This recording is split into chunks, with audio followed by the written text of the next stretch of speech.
Comcast just broke up with itself, and the stock, it jumped as much as 20%. Because Wall Street loves corporate divorce. It sadly does. But both newly single entities are already being courted. Yes, they are. But besties, just to let you know, when Jack and I were roommates in college, what would we throw on when we were done with Family Guy, Seinfeld, and The Daily Show reruns, Jack?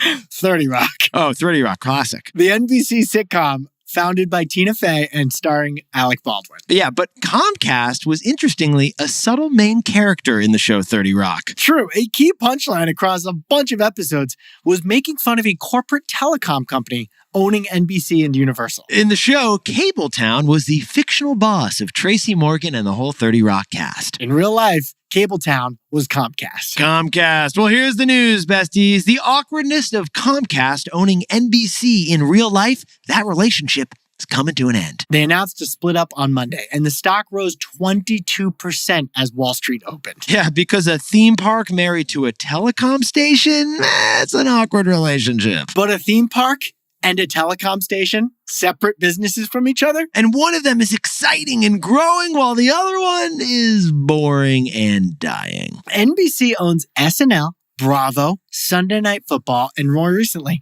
NBA on NBC. The Real Housewives on Mars, one day that show will happen and it will be on NBC. But there's also the Universal part.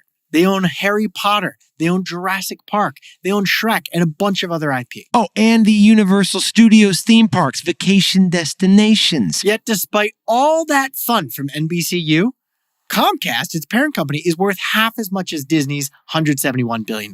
Okay, but Jack, pause the pod. If NBCU can be released from its awkward relationship cable TV cage, it could fetch some Disney-like stock prices, right? That's why the stock of Comcast jumped on Monday. This is a good decision. Because the boring, dying business would be Comcast, who they'd be ditching. Now, Comcast actually makes a bulk of the profits right now, but the number of cable TV and internet customers is shrinking every year. Cable TV, it's dying. Broadband internet, it's regulated. And wireless, it's soon going to have to compete with SpaceX. So the controlling CEO of Comcast thought that content and distribution should be one company. That's why he merged them 15 years ago. Diversity, synergies, jargonese. But Wall Street's been disagreeing this whole time. That's why Comcast stock has been hanging out at 13-year lows. Here's what Wall Street's thinking. Investors, you couldn't pay any attention to the fun, epic Universal theme parks of Harry Potter and Hogwarts. Because when they thought of Comcast, they pictured an 85-year-old couple paying for Comcast cable TV. But now, Jack, NBCU and Comcast are consciously uncoupling Gwyneth Paltrow style and will venture into single life with their head up, open to adventure. Spoiler, they're both already destined to new corporate marriages. Toss this one at People Mag. So, Jack, what's the takeaway for our buddies over at the newly divorced Comcast? Wall Street loves breakups and hookups, not long-term relationships. Yetis, the CEO of Comcast, explained this switcheroo.